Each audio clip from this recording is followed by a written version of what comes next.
प्राचीन काल में मद्र देश में एक परम धर्मात्मा राजा राज्य करते थे।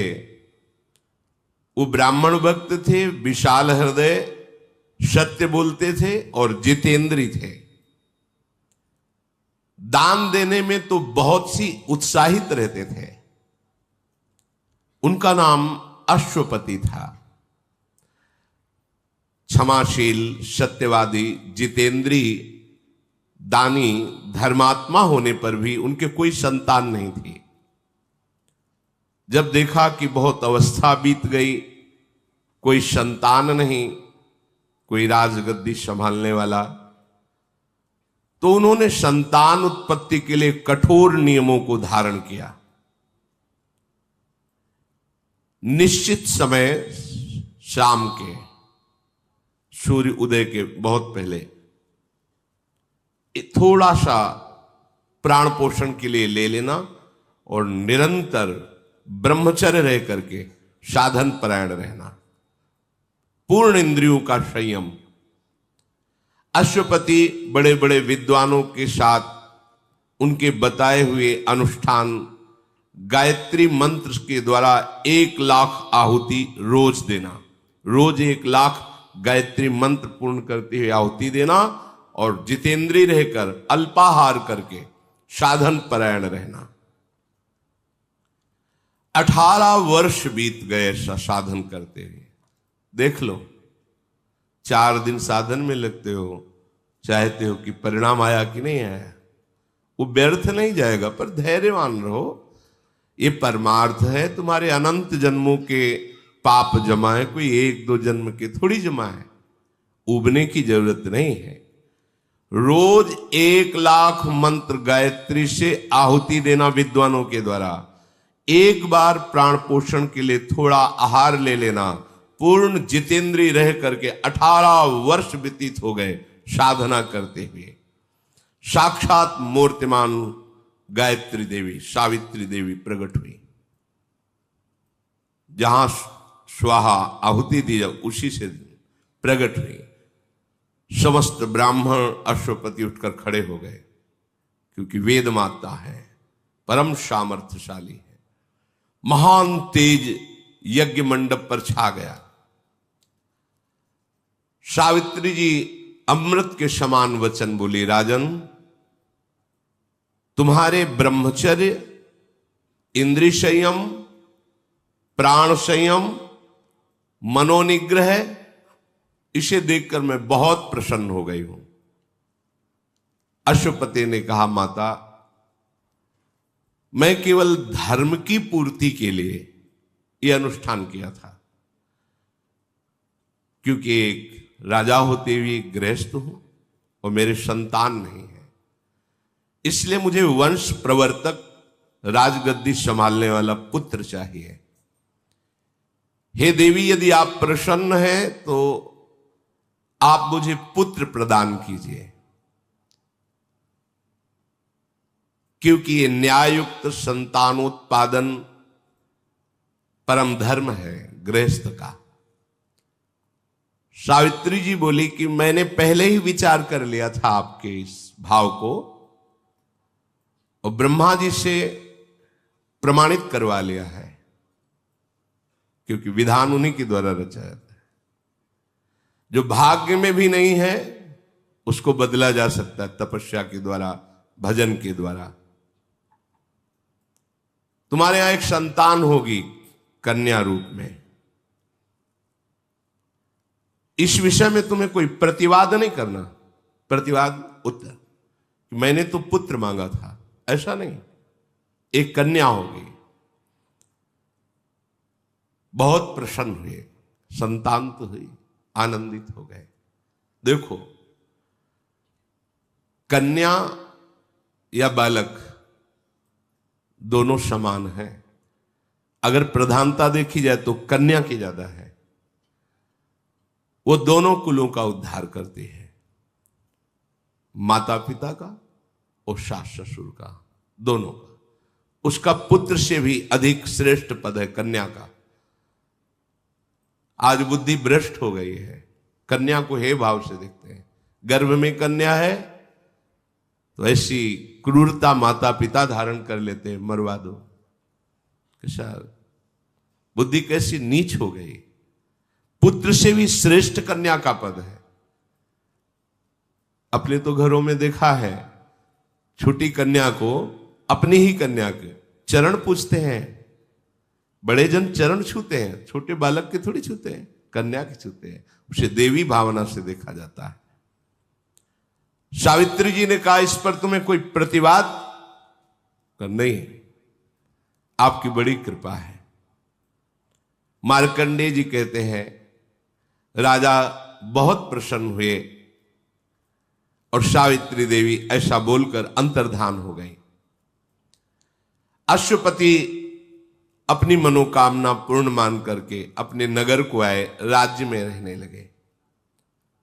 नियम पूर्वक उत्तम व्रत का पालन करने वाले राजा ने ब्राह्मणों से सहमति लेकर गर्भ स्थापित किया अपनी रानी के।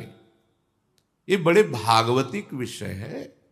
ब्याह हो जाना कोई व्यभिचार में प्रवृत्त हो जाना नहीं है। संयम पूर्वक भगवत आराधन करते हुए संतानोत्पत्ति रूपी क्रिया भगवान की पूजा होती है। दिशाओं को नमस्कार, भगवान को नमस्कार, देवताओं को नमस्कार करके ऐसे। अब वो गर्भ की 18 वर्ष से तो ब्रह्मचर्य है। महान तेजो में शुक्ल पक्षी चंद्रमा की भांति दिन प्रतिदिन बढ़ने लगा। समय आया, महारानी ने एक कन्या को जन्म दिया। तेजो राशि, मानो स्वयं सावित्री देवी ही कन्या के रूप में प्रकट हुई हो। जो जात कर्म संस्कार कराने वाले विद्वत ब्राह्मण आए, उन्होंने कहा ऐसी कन्या हमने नहीं देखी। ये देखो तप का फल। साक्षात सावित्री देवी की आभा प्रकट हो रही है, इसलिए इस कन्या का नाम सावित्री ही रखा जाएगा। मूर्तिमान सौंदर्यता की देवी लक्ष्मी के समान दिन प्रतिदिन बढ़ने लगी। बड़ा आनंद। कुछ समय में वो नौ किशोर अवस्था को प्राप्त हुई। ऐसा लगता था मानो सोने की कोई प्रतिमा हो। जो देखता उसकी आंख सामर्थ्य नहीं रखती, नीचे झुक जाती। कोई सावित्री की तरफ आंख उठा के भी देखने की, ऐसा तेज, दुर्धर्ष तेज। कमल के समान मनोहर नेत्र वाली, अपने तेज से प्रज्वलित हुई अग्नि के समान। किसी भी राजकुमार की हिम्मत नहीं कि उसे वरण कर ले पत्नी के रूप में। एक दिन उपवास करके, सिर से स्नान करके, देव पूजन करके, ब्राह्मणों से स्वस्ति वाचन करा करके, इष्ट देवता का प्रसाद माथे पे धारण करके वो अपने महात्मा पिता के पास गई और प्रणाम किया। गौर से देखा कि मेरी पुत्री तो नौ किशोर अवस्था को प्राप्त, अर्थात अब ब्याह के योग्य हो रही। उन्होंने कहा, बेटी, किसी भी राजकुमार की सामर्थ्य नहीं कि तुम्हें वरण कर सके। मुझे सब मंत्रीजन समाचार देते हैं, पर मेरे को इस दुख से तुम ही निकाल सकती हो। अगर तुम्हारा ब्याह नहीं हो रहा तो फिर मैं दुखी तो रहूंगा। स्वयं कोई राजकुमार वरण नहीं कर रहा तुम्हारा, क्योंकि गुप्तचरों द्वारा पता चलता है। किसी वर में इतनी सामर्थ्य नहीं कि तुम्हारा पाणी ग्रहण कर सके। तुम्हारे तेज से प्रतिहत होकर किसी की सोच ही नहीं बन सकती कि तुम उसकी अर्धांगिनी बनो। इसलिए तुम्हें स्वयं वर का वरण करना होगा। कोई वर तो तुम्हें वरण नहीं कर रहा, ऐसा तेज तुम्हारा सौंदर्य है। तुम जिसे पति के रूप में चाहो, बस उसका परिचय हमें बताओ आकर। मैं उन्हीं के साथ तुम्हारा पाणी ग्रहण संस्कार कर दूंगा। मेरी ये मन की जो पीड़ा है, हर पिता के मन में एक पीड़ा होती है, बेटी को सुयोग्य वर की प्राप्ति हो जाए। कल्याणी मैंने ब्राह्मणों के विद्वानों के मुख से सुना है, विवाह के योग्य हो जाने पर कन्या का दान न करने वाला पिता निंदनीय नरकी गति को प्राप्त होता है। कन्या विवाह के योग्य है, उसे सुयोग्य वर के साथ वर्ण नहीं किया गया तो ये पिता को अपराध लगता है, ये निंदनीय। ये देखा है, बड़ी शोक और चिंता में हो जाते। जब जनक जी हो गए तो औरों की बात क्या, परम ज्ञानी ब्रह्मबोध संपन्न, जब कोई राजकुमार अजगौ को नहीं उठा पाया तो वो बोले कि हाय, यदि मैं ऐसा जानता कि पृथ्वी वीरों से शून्य हो गई तो मैं ऐसी शर्त ही नहीं रखता, ऐसी प्रतिज्ञा नहीं रखता, आज मेरी पुत्री कुंवारी रह जाएगी मेरी प्रतिज्ञा के कारण। तब लखनलाल ने कहा, कैसी बात बोल दी, जहां प्रभु विराजमान है ऐसे शब्द आपको नहीं बोलना चाहिए। ए अजगौ की बात क्या, भगवान अगर आदेश कर दें तो पूरे ब्रह्मांड को कच्चे घड़े की तरह अभी तोड़ दो। जनक जी भी शोकित हो गए थे। सावित्री जी के पिताजी कहते हैं कि हमने बड़े बड़े शास्त्र विद्वान महापुरुषों से सुना कि विवाह के योग्य हो जाने पर कन्या का जो सुयोग्य वर के साथ पाणी ग्रहण संस्कार नहीं कराता समय पर, वो पिता निंदनीय है, वो अपराधी है, उसको दंड मिलता है। इस बात का कर्तव्य है। जो पिता के पधार जाने पर अपनी माता की रक्षा नहीं करता, पूर्ण सेवा नहीं करता, वो पुत्र अपराधी है, धिक्कार योग्य है, उसे दंड मिलता है। जो सुयोग्य पत्नी प्राप्त होने पर भी पति अन्य की तरफ काम भावना करके अपनी पत्नी का तिरस्कार, वो दंडनीय अपराध है। हमारे भागवती कानून में उसको दुर्गति प्राप्त होगी।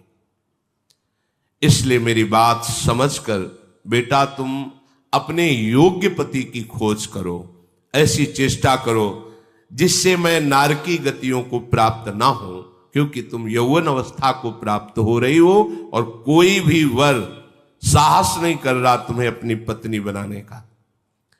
मार्कंडे जी कहते हैं, महाराज युधिष्ठिर, पुत्री से ऐसा कहकर कुछ सेना प्रधान अंगरक्षक और बूढ़े मंत्री और विद्वान ब्राह्मण साथ दे दिए, सब सेवा सामग्री और यात्रा। आप खोज करो अपने योग्य वर की। पिता के चरणों में प्रणाम करके उनकी आज्ञा पालन करने के लिए तत्काल सावित्री जी ने प्रस्थान किया। स्वर्णमय रथ आसपास अंगरक्षकों से घिरी हुई, विद्वान ब्राह्मण मंत्री सब साथ चल रहे। बड़े बड़े मुनियों के आश्रमों में जाकर उनकी चरण वंदना, उनकी सेवा करना और भ्रमण करना, तीर्थों में जाकर के दान करना, पर दृष्टि रहती कि कोई मेरे योग्य वर दिखाई दे दे। एक दिन की बात है, महाराज अश्वपति सावित्री जी के पिता सिंहासन पर विराजमान थे। उसी समय देखा सर्व त्रिभुवन पूजनीय भगवान देवर्षि नारद जी पधारे। खड़े हो गए, साष्टांग प्रणाम किया, चरण धोए, अर्घपाद्य आदि देकर वंदना करके विराजमान किया। इधर सावित्री जी खोज कर रही थी। उन्होंने देखा जंगल में एक साधारण वस्त्र, एक ही केवल, नीचे कोई वस्त्र नहीं, कोई आभूषण नहीं, कांधे पे कुल्हाड़ और लकड़ी का छोटा सा गट्ठर। देखा और कहा, ये मेरे पति बनने योग्य है। मंत्रियों ने कहा, तुम्हारा इस समय विवेक काम कर रहा है, आप देख रहे कौन है? बोले, मेरे मन ने स्वीकार कर लिया कि ये मेरे योग्य पति हैं, अब आप जानकारी आप कीजिए। तत्काल जानकारी शुरू हुई। पता चला यहीं पास में एक फूस की झोपड़ी है जिनमें इनके माता पिता रहते हैं, वो भी आंखों से अंधे हैं। यही उनका भरण पोषण करते हैं। समिधा आदि लाकर यज्ञ आदि, फल आदि जंगल के लकड़ी आदि बेचकर कुछ व्यवस्था ऐसी। मूल में कौन है? पता चला कि दुमत्सेन नाम के राजा थे। शत्रु पक्ष ने विजय प्राप्त कर ली तो अपने बालक को लेकर जंगल में समय व्यतीत कर रहे हैं, और यहां आने पर वो सब सोच सोच करके इनकी जीवती आंखों की दोनों की चली गई है, और यही अपने माता पिता का भरण पोषण, बस यही मेरे पति है। फिर विद्वानों ने, मंत्रियों ने कहा, आप समझ रही हो, खाने को नहीं है, आप राजकुमारी हो, इतना वैभव। मैंने वरण किया। जब वो सभा में प्रवेश कर रही थी अपने पिता के, तो देवर्षि नारद जी विराजमान थे। पिताजी के साथ देवर्षि नारद जी को बैठा देखकर सावित्री देवी ने नारद जी के दोनों चरणों को स्पर्श करते हुए मस्तक पधराया। नारद जी ने कहा, कहां से आ रहे हो आप? उनका वर की खोज में। अभी अभी मैं आई हूं अपने वर का वरण करके। सावित्री जी ने कहा, आप जानना चाहेंगे? पिताजी सुनो, वो शाल्व देश में दुमत्सेन नाम के प्रसिद्ध एक धर्मात्मा राजा थे। शत्रु पक्ष ने विजय प्राप्त करके उस राज्य पर अधिकार कर लिया, तो वो अपने एक पुत्र को लेकर के जंगल में भाग गए, और बहुत सी विपत्तियों का सामना और चिंतन करने का उनके दोनों नेत्र चले गए, राजा और रानी के। और उनके जो पुत्र हैं उनका नाम सत्यवान है। वो अपने माता पिता का भरण पोषण कर रहे हैं, और मेरे योग्य पति वही है। मैंने मन से उनका वरण कर लिया है। सावित्री जी ने संभाषण नहीं किया था। नारद जी एकदम बोल उठे, नहीं नहीं नहीं, ऐसा नहीं, बड़े खेद की बात, शोक की बात है, तुमने ऐसे को वर्ण कर लिया।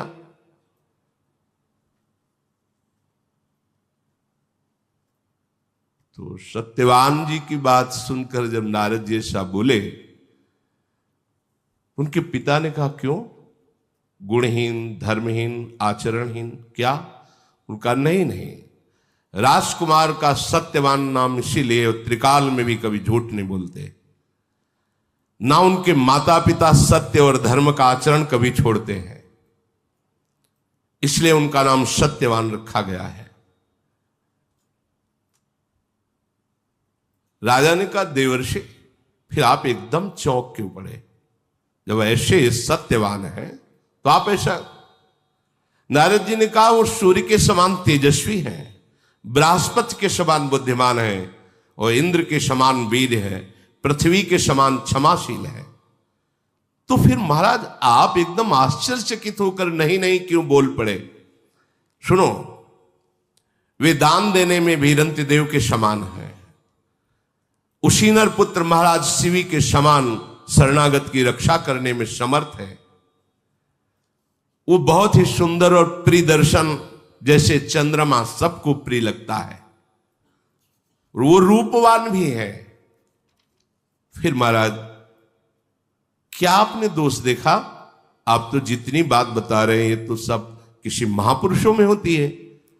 इन सब गुणों को ढक देने वाला हमने एक दोष देखा। क्या? वो बस 1 वर्ष जीवित रहेंगे।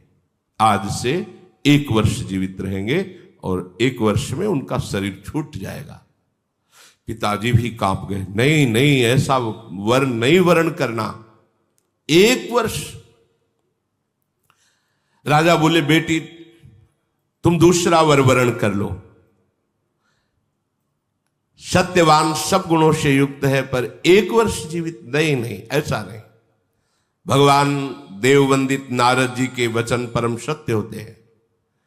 1 वर्ष में उनकी मृत्यु हो जाएगी, फिर तुम वैधव्य जीवन व्यतीत करोगी। नहीं, ऐसा नहीं। सावित्री बोली, धर्मात्मा पुरुष निर्णय एक बार ही करता है, हमारे सनातन धर्म में कन्या एक बार पुरुष का वरण करती है, और दानी एक बार वचन देता है, दे दिया बस, दोबारा नहीं। ये 3 बातें धर्मात्मा पुरुष में होती हैं। ये 3 बातें उसी में होती है जिसमें धर्म जागृत होता है। एक बार निर्णय कर दिया, कर दिया। एक बार पति का वरण हो गया, हो गया। ये आज की मंद बुद्धि, मलिन बुद्धि इस बात को एक बार कह दिया, दिया तो दिया, फिर उसमें लौट कर नहीं सोचा कि मेरे प्राण जाएंगे या मैं भूखा रहूंगा। धर्मात्मा पुरुष में 3 लक्षण। एक बार निर्णय कर दिया, एक बार कन्या ने वर का वरण कर लिया, एक बार दान देने के समय बोल दिया ये तुम्हें दिया, फिर कुछ भी हो जाए पीछे नहीं हटना। अब अल्पायु हो या शतायु हो, गुणवान हो या गुणहीन हो, मैंने एक बार सत्यवान को पति रूप से देख लिया। सत्यवान को भी पता नहीं, बस सत्यवान ही मेरे पति रहेंगे, चाहे 1 वर्ष हो या 1 दिन हो। यह है धर्म। मैं जो मन से निश्चय करती हूं वही वाणी से बोलती हूं और उसी को क्रिया रूप में परिणित करती हूं, और यही सत्य धर्म में चलने वाले की पहचान है। वाणी, मन और क्रिया एक ही होनी चाहिए। मन में कुछ और, बोल कुछ और रहा है, क्रिया कुछ और है, ठीक बात नहीं है। नारद जी ने कहा, धन्य हो, धन्य हो, धन्य हो देवी, तुम्हारी बुद्धि धर्म में स्थित है, इसलिए अब किसी की सामर्थ्य नहीं कि तुम्हें धर्म से कोई हटा सके। पुत्री, तुमने जो सत्यवान के साथ वरण करने की निष्ठा दिखाई, मैं बहुत प्रसन्न हुआ। देवर्षि नारद जी ने कहा। राजा बोले कि मेरा हृदय भी फूल गया, मुझे ऐसी संतान मिली जो धर्मनिष्ठ है। बेटी मैं वैसा ही करूंगा जैसा तुम निर्णय किए हुए हो, क्योंकि धर्म का यही निर्णय है। वो केवल देखा और मन में ठान लिया, कोई आगे प्रक्रिया ब्याह की नहीं हुई थी। सत्यवान को भी बात नहीं पता थी। नारद जी ने कहा, कोई विघ्न बाधा तुम्हारे ब्याह में न पड़े, मैं ऐसा आशीर्वाद देता हूं। अच्छा, मैं चलता हूं। भगवान नाम गुणगान करते हुए वो भगवत धाम की तरफ नारद जी चले। इधर विवाह की तैयारियां हुई। युधिष्ठिर, अश्वपति ने बड़ी प्रसन्नता से ब्याह की सामग्री एकत्र करवाई। फिर बड़े बूढ़े ज्योतिषाचार्य, विद्वान, ज्ञानी ऋषिजन, ऋत्वजन, पुरोहितजन, इन सबको और बहुत सी भोग सामग्री, बहुत सी धन संपत्ति साथ में ली और उसी तपोवन की यात्रा की जहां सत्यवान जी रहते थे। वहां आश्रम के निकट पहुंच करके सब सवारियां रुकवा दी और नंगे पैर होकर के अश्वपति, जो सावित्री जी के पिता थे, पाग हटाकर, सर का पाग और चरणों की पादुका ये हटा करके, ये सबसे बड़ा सम्मान होता है, ब्राह्मणों को आगे करके वहां गए।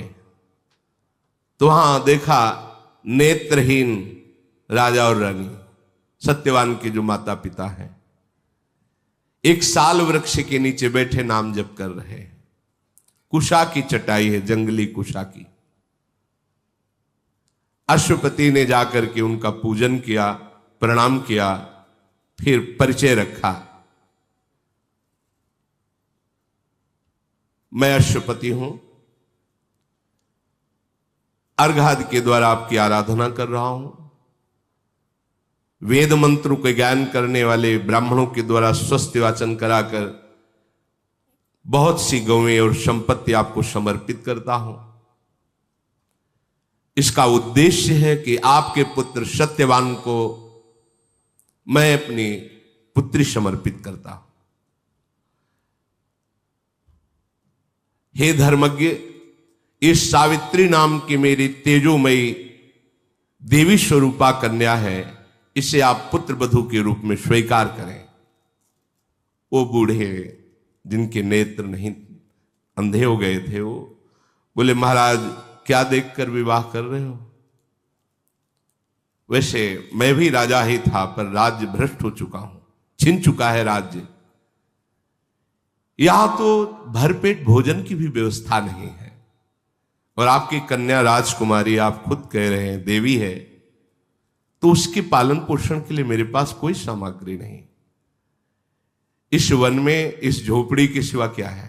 कैसे वो रहेगी? इसलिए आप विचार कर लीजिए। अश्वपति ने कहा महाराज, सुख और दुख ध्यान देने योग्य बात है। सुख और दुख, संपत्ति और विपत्ति तो आती जाती रहती है। मतलब कन्या पक्ष को वर का क्या देखना है? वो धर्मात्मा है, शीलवान है, वो सही ढंग से चलता है कि नहीं। भले गरीब है आज, तो कल धनी भी हो सकता है, लेकिन वो व्यभिचारी है, नीच आचरण वाला, हिंसात्मक स्वभाव वाला, आज धनी है तो एक दिन दरिद्र हो जाएगा। ऐसी जगह कन्या सुख प्राप्त नहीं करती। जो व्यभिचारी प्रवृत्ति की, चाहे कन्या हो या पुत्र हो, ये फिर निष्ठाएं नहीं होती, पवित्रता नहीं होती, वो परिवार सुखी नहीं रहता, जलते रहते हैं। मैं इस बात को अच्छी तरह जानता हूं कि सुख और दुख, संपत्ति और विपत्ति ये आती जाती रहती है, ये कोई स्थायी बात नहीं। आज गरीब है तो कल महान हो सकता है। यदि धर्मात्मा है, धर्म से चलता है, तो वो खास बात मेरे लिए है, सावित्री के पिता का, और वो सब सत्यवान में मैं देख रहा हूं। मैं बड़ी प्रार्थना करता हूं, आपकी शरण में हूं, आप मेरी पुत्री को स्वीकार कर लीजिए। मैंने सुना है धर्मात्मा पुरुष शरण में आए हुए को वापस नहीं करते, इसलिए आप बड़ी दैन्यता से बात कर रहे हैं। आप ऐसा ना कहें कि आप राज्य से च्युत हैं। आप ऐसे धर्म को धारण किए हुए हैं कि एक राजा का भी सम्मान छोटा पड़ेगा यदि आपको दिया जाए, क्योंकि धर्म आप में विराजमान है। मैं तो आपकी शरण में हूं, आप इतने महान हैं, नाम जप करते हुए वनवास कर रहे हैं। बस मेरी इच्छा है मेरी कन्या आपकी सेवा में रहे, आप पुत्र वधू रूप में ग्रहण कीजिए। दुमतसेन, वही जो नेत्रहीन सत्यवान के पिता है, उनका महाराज यदि ऐसा भाव आपका है तो मैं अपना सौभाग्य समझूंगा कि आप जैसा धर्मात्मा राजा और सावित्री जैसी देवी हमारी संबंध में आएगी। किंतु मेरी बात फिर ये समझ लो कि मेरे पास कोई सुख सामग्री नहीं है जिससे मैं आपकी पुत्री को, यहां आश्रम में ब्राह्मण जन आते रहते हैं, कंदमूल फल से उनका स्वागत हो जाता है, मेरा पुत्र लाता है। उनका महाराज आप इसकी चिंता न करें, बहुत सी सामग्री, बहुत सी भोग सामग्री समर्पित की, और विद्वान ब्राह्मण साथी थे। मंत्रों के द्वारा विधि पूर्वक सत्यवान और सावित्री जी का पाणी ग्रहण हुआ। सत्यवान जी को बड़ी प्रसन्नता हुई देवी सावित्री के पाणी ग्रहण करने से, और सावित्री जी को अपार सुख मिला कि ऐसा धर्मात्मा पुरुष मेरा पति बना। पिता के जाने के बाद इस सावित्री जी ने पिता के द्वारा दिए हुए सारे आभूषण सब बांट दिए ब्राह्मणों को। जैसे मेरे पति और ससुर रहते हैं मैं वैसे ही रहूंगी, अपने पिता की वस्तुओं का भोग नहीं करूंगी। इनके पास जो सुविधा है उसी से, यह है धर्म, यह है धर्म कि अपने पिता के वैभव को दिखाकर, पति गरीब है तो उसको हर समय नहीं, जैसे मेरे स्वामी हैं मैं उन्हीं के। सियाजू ने भी यही कहा था कि मुझे जनकपुर का वैभव या महाराज चक्रवर्ती सम्राट दशरथ जी का वैभव, प्रभु आपके जहां चरण वही हमारे लिए सुख सैया है आपका। पिता के जाते ही सारे वस्त्र आभूषण उतार दिए, और जैसे पति वल्कल वस्त्र वैसे ही वस्त्र धारण के और सब बांट दिया। जैसे पति जीवित रखेंगे वैसे रहूंगी, पिता के वैभव से नहीं। ये धर्म है, इसे धर्म कहते हैं। मेरे पति जैसे माता पिता की सेवा करके मैं उसी से नहीं चाहिए ये वैभव। वो दे गए थे, सब बांट दिया, शरीर में कोई आभूषण नहीं रखा। गुण, विनय, संयम सबके द्वारा अपने सास ससुर की आज्ञा में रहना, शारीरिक सेवा और वाणी का संयम, कभी कोई ऐसे वचन न निकल जाए पति के प्रति, और सत्कार के द्वारा पति को अधीन कर लिया, प्रेम अधीन। ये है वास्तविकता। ऐसा प्रेम, ऐसा समर्पण कि वो खुद अपने हृदय में आपको वास दे दे। मधुर संभाषण, प्रवीणता पूर्वक कार्य की कुशलता और शांति और एकांत वृत्ति के द्वारा पति की आराधना। एकांत वृत्ति भगवत भाव, मेरे साक्षात भगवान है मेरे पति देव, ऐसी आराधना। बाहर से सब करते हुए अंतर से गली जा रही थी। आज का भी दिन व्यतीत हुआ, आज का भी दिन व्यतीत हुआ। 1 वर्ष, जिस दिन नारद जी ने बात की थी उस दिन से क्षण क्षण अंदर आग लग रही थी, पर बाहर से मुस्कुराती, बाहर से सब किसी को जानने नहीं देती। तदनंतर समय व्यतीत हुआ, वो समय आ गया। सावित्री जी एक एक मिनट की गणना, एक एक पल की गणना कर रही थी। नारद जी के बताए हुए समय से निश्चय हो गया कि आज के चौथे दिन मृत्यु हो जाएगी मेरे पति की। एक जगह खड़ी हो गई, न जल न भोजन, बस मंत्र जाप, रात दिन, किसी को कुछ नहीं बताया। सावित्री का कठोर नियम सुनकर उनके ससुर ने पूछा, ये कौन सा व्रत आप आरंभ कर रही हैं? सुना है तुम 3 दिनों तक कोई भी आहार नहीं ले रही, जल नहीं, भोजन नहीं, क्या तुम्हारे मन में चल रहा है? तो उनका पिताजी, आपको चिंता करने की बात नहीं है, ऐसे ही मन में आया है कि मैं ऐसे रहूं। जब कार्य पूरा हो जाएगा तो मैं आपको बता दूंगी। अभी आपसे क्षमा चाहती हूं कि आप हमसे ना पूछे कि मैं क्या कर रही हूं और क्यों कर रही हूं।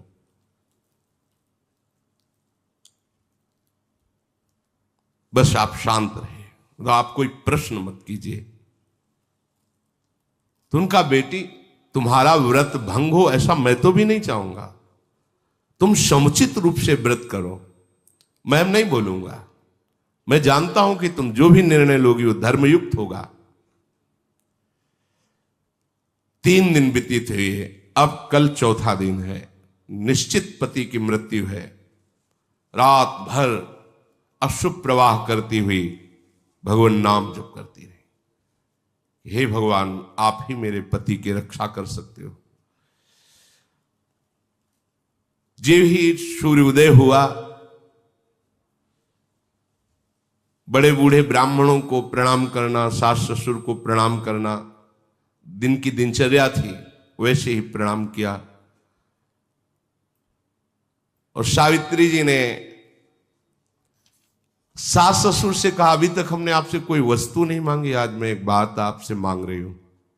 कहा, बेटी हमारे पास है ही क्या जो मैं तुम्हें दे सकूं? बोले, जब से पाणी ग्रहण संस्कार होकर आया मैं आपकी सेवा से बिलक नहीं हुई। आज मुझे आदेश कीजिए। पति जो लकड़ी लेने जाते हैं, समिधा लेने जाते हैं, फल मूल लेने, आज मैं उनके साथ वन देखना चाहती हूं और उनके साथ जाना चाहती। ये ना सत्यवान को पता है, न उनके माता पिता को पता है।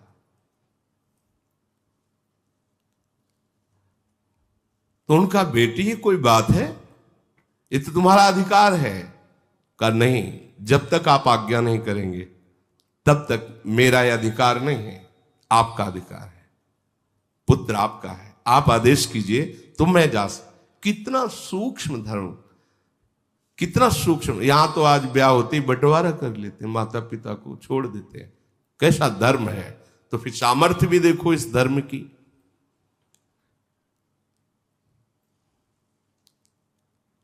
आज मैं इसलिए जाना चाहती हूं कि आज कोई मेरा बहुत बड़ा मनोरथ है। जब मैं वो मनोरथ पूर्ण कर लूंगी तब आप भी प्रसन्न हो जाएंगे, देख लेना। अपने सास ससुर से कहा। सत्यवान ने कहा, सुंदरी तुमने पहले कभी ऐसा नहीं कहा हमारे साथ चलने को, आज ही क्यों? बन बड़ा दुखदाई है और मैं बचपन से रह रहा हूं, मुझे अभ्यास है। तुम एक तो कई दिनों से ना आहार लिया है, जल आदि खड़ी ही रही हो, मुझे लगता है तुम वन में चलने लायक नहीं हो। सावित्री ने कहा, भगवान मुझे कोई कष्ट नहीं है, मुझे कभी भी कहीं भी चलने में थकावट नहीं होती, मेरा मन बहुत उत्साहपूर्ण रहता है। बस आपसे प्रार्थना है आप कहीं मना ना कर दीजिए। सत्यवान ने कहा कि आज तक तुमने कोई चाह नहीं प्रकट की, अगर साथ ही चलना चाहती हो तो चलो, हम मना नहीं करेंगे। महान व्रत का पालन करने वाली सावित्री ब्राह्मणों को, सास ससुर को प्रणाम करके एकाकार वृत्ति केवल भगवान में। ये बहुत बड़ी बात है। कदम पति के साथ चल रहे, चिंतन भगवान का चल रहा है। आज देखते हैं कि मृत्यु कैसे हमारे पति को ले जाती है। हृदय घबरा रहा है, जलन पैदा हो रही है, भगवद स्मरण एक तार चल रहा है। देखने में बहुत मुस्कुराती हुई दिखाई दे रही, जिससे उनके पति को पता न चले।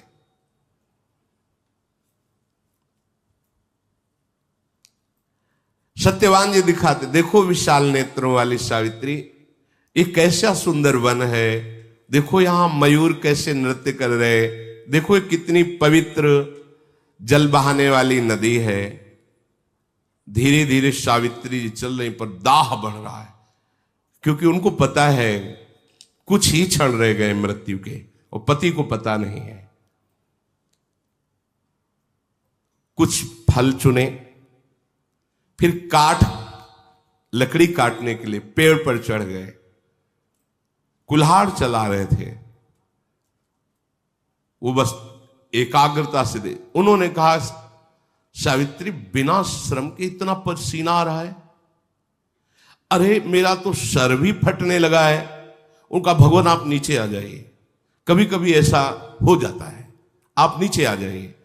नीचे आए तो उनका ऐसा लग रहा है कि मेरे हृदय को कोई छेद रहा है, बहुत हृदय में पीड़ा हो रही, अरे मेरे अंग फटते चले जा रहे हैं। सावित्री जी बैठ गई, कहा भगवान आप आराम से लेट जाइए, और अपनी गोद में सर रखा, सहलाने लगी। आप आराम से सो जाइए, अभी सर दर्द ठीक हो जाएगा। और वो तो सावधान, समझने की समय बिल्कुल मृत्यु का है। सावित्री जी गोद में अपने पति का सर रखकर सहला रहे हैं, आसपास दृष्टि देखते हैं कौन आता है। उसी समय देखा, मुहूर्ता देव चा पश्यत पुरुषम रक्तवाससम बद्धमौलिम वपुष्मंतो मादित्य सम तेजसम। आदित्य सम तेज, मानो सूर्य उदय हो गए हो, लाल वस्त्र धारण किए हुए, भयानक रूप, सिर पर मुकुट बंधा हुआ, भय पैदा हो रहा है। हाथ में पास लिए आकर वहां खड़े हो गए। सावित्री जी ने देखते ही पति का सर जमीन पे रखा और भूमि पर प्रणाम किया, माथा टेक के, और हाथ जोड़कर कहा, मैं समझती हूं कि आप कोई देवता नहीं है, लोकपाल है, क्योंकि इतना तेज लोकपालों में ही होता है। अगर आप उचित समझे तो हमें अपना परिचय बता सकते हैं। पतिव्रता से सावित्री तथैव च तपोन्विता। तुम पतिव्रता हो और तुम आत्मबल से युक्त महान तपस्विनी हो। इसलिए मैं तुमसे वार्तालाप कर सकता हूं। तुम मुझे लोकपाल यम इस नाम से मेरा परिचय दिया। मैं यमराज हूं। तुम्हारे पति की आयु समाप्त हो चुकी है। इस पास में बांध करके अभी अभी मैं उनको यहां से ले जाऊंगा। सावित्री जी ने पूछा कि मैंने तो सुना है यमदूत आते हैं, पर आप यहां स्वयं पधारे, दूत नहीं आए, ऐसा क्यों? श्रूयते भगवान दूतास्तवागच्छन्ति मानवान। मनुष्य को लेने के लिए तो यमदूत आते हैं। नेतु किल भगवान कस्मात, आप स्वयं आए, स्वयं प्रभु। भगवान यमराज ने कहा कि जानती हो, ये तुम्हारा पातिव्रत धर्म और भगवत चिंतन का प्रभाव है कि मेरे दूत तुम्हारे सामने प्रकट ही नहीं हो सकते। क्योंकि महाभागवत ये भी है, महाभागवत 12 महाभागवतों में ये यमराज जी आते हैं, जिनको धर्मराज भी कहा गया है। मेरे दूतों की योग्यता ही नहीं कि आ जाए, इसलिए मुझे स्वयं आना पड़ा है। तत्काल सावित्री जी ने देखा कि उस जीवात्मा को यम पाश में बांधकर, क्योंकि वो दिव्य दृष्टि संपन्न हो चुकी है, बहुत विवश कष्ट पूर्वक शरीर से वो जीवात्मा निकल रही, सांस रुक गई, चेहरे का रंग बदल गया, पति को यमपाश में बंधा देख रही। दक्षिण दिशा की ओर चल पड़े यमराज जी। सावित्री जी पीछे पीछे चल पड़े। परम सौभाग्यवती, व्रत नियम भगवद स्मरण, अबाध गति, कहीं भी जा सकती है। धर्म का बहुत बड़ा बल होता है। ऐसा लगा कोई पीछे आ रहा है, देखा तो उन्होंने कहा कि सावित्री, अब तुम लौट जाओ और अपने पति के दाह संस्कार आदि कार्य को पूरा करो। जो एक पत्नी का परम कर्तव्य है वो तुमने पूरा कर लिया, अब आगे तुम्हें नहीं आना चाहिए। सावित्री जी ने कहा, पत्नी का तो पूरा कर्तव्य तभी होता है जब वो पति के साथ ही रहे। जहां मेरे पति जाएंगे वहीं मैं जाऊंगी, यही सनातन धर्म है। तपस्या और गुरु भक्ति, पति प्रेम, भगवत भजन, व्रत पालन, इनकी सामर्थ्य से मेरी ऐसी गति है कि कोई भी लोकपाल मुझे नहीं रोक सकता। ये देखो, तपस्या अर्थात कष्ट सहना, गुरु भक्ति, पति प्रेम, भगवत भजन और व्रत पालन, इनसे मेरी ऐसी सामर्थ्य प्रकट हो गई, कोई लोकपाल नहीं रोक सकता। जिस लोक में जाना चाहें हम जा सकती हैं। महात्मा जन तो ऐसा कहते हैं कि 7 पग अगर साथ चल ले तो मैत्री संबंध स्थापित हो जाता है। तो मैं तो कई पग आपके साथ चल लिया, तो आप क्या मेरे मित्र नहीं है? यमराज जी से पूछ रहे। महाराज, जिन्होंने अपने मन और इंद्रियों को वश में नहीं किया है, जिन्होंने धर्म पालन नहीं किया है, जिन्होंने गुरु सेवा नहीं की है, जिन्होंने कष्ट रूपी तपस्या नहीं की है, वो आपके साथ चलने में सामर्थ्य नहीं रखता। महात्मा लोग विवेक विचार से ही धर्म का वर्णन करते हैं और धर्म प्राप्ति ही जीवन का परम लाभ है। इसलिए सबसे श्रेष्ठ वही है जो धर्म से चलता है। यमराज जी ने कहा, तुम्हारी बात सुनकर मुझे बहुत आनंद हुआ। तुम्हारा पति प्रेम और तुम्हारा निष्ठा भाव, अब तुम लौट जाओ। मैं बहुत प्रसन्न हूं। सत्यवान के जीवन के सिवा और तुम जो चाहो एक वरदान मांग सकते हो। सावित्री जी ने कहा, भगवान, मेरे ससुर और सास वो राज्य भ्रष्ट हैं, राज्य छिन गया है, उनकी आंखें नहीं हैं। तो आप कृपा करो, मेरे सास ससुर की आंखें ज्योतिमय और वो बलवान हो जाए और तेजस्वी हो जाए, स्वस्थ, जैसे वो राजकाज के समय थे वैसी उनकी शरीर की कांति हो जाए। तथास्तु, ऐसा ही हो। फिर लौट के दिखा रहे, उनका लौट जाओ ना। कहा भगवान आप कैसा कैसे कह सकते हैं, मेरे स्वामी को आप लिए जा रहे हो, मेरे से कह रहे हैं आप लौट जाइए। जहां मेरे पतिदेव रहेंगे वहीं मैं निश्चित वहीं रहूंगी। मेरे प्राणों को ले जा रहे हैं और शरीर को कह रहे हैं आप वापस लौट जाओ, असंभव। हे देवेश्वर आप मेरी बात सुनिए। शताम सकृत संगत मीप्सितम परम ततः परम मित्रमिति प्रचक्षते न चा फलम सत्पुरुषेण संगतम ततः सताम सन्निवसेत समागमे। संत पुरुषों का तो एक बार दर्शन और समागम हो जाए तो उसका परम मंगल हो जाता है। कहीं संत पुरुषों से मित्रता हो जाए तो फिर उसके मंगल में कहीं संशय रहता है, कल्याण में।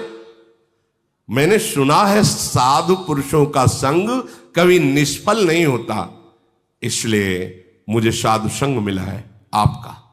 महाभागवत हो आप, निष्फल कैसे हो सकता है। मुस्कुरा दे यमराज जी, बोले बहुत गूढ़ बात तुमने कही, मेरा मन प्रसन्न हुआ। सत्यवान के जीवन को छोड़कर तुम एक वरदान और मांग सकते हो। तो उनका मेरे सास ससुर का राज्य छिन गया था, वो राज्य मिल जाए। जैसा उनका शासन था वैसा ही उनको, तथास्तु, ऐसा ही हो। अब तुम लौट जाओ। फिर पीछे देखा, सावित्री जी जा रहे। आप क्यों नहीं वापस जा रहे? महाराज आप तो सारी प्रजा को संयम में रखते हैं, नियमन करते हैं, बड़े लोकपाल हैं, आपका नाम यम है, महिमा आपकी विख्यात है। कौन सा ज्ञान और धर्म ऐसा है जो आपको पता ना हो?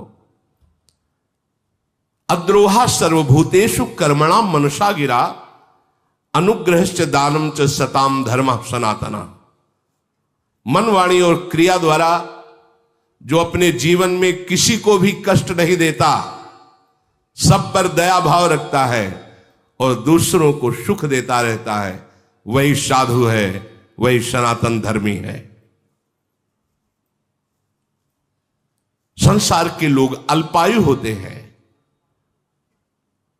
भोगों से शक्तिहीन हो जाते हैं, पर आप जैसे महात्मा की अगर कोई सानिध्य प्राप्त कर ले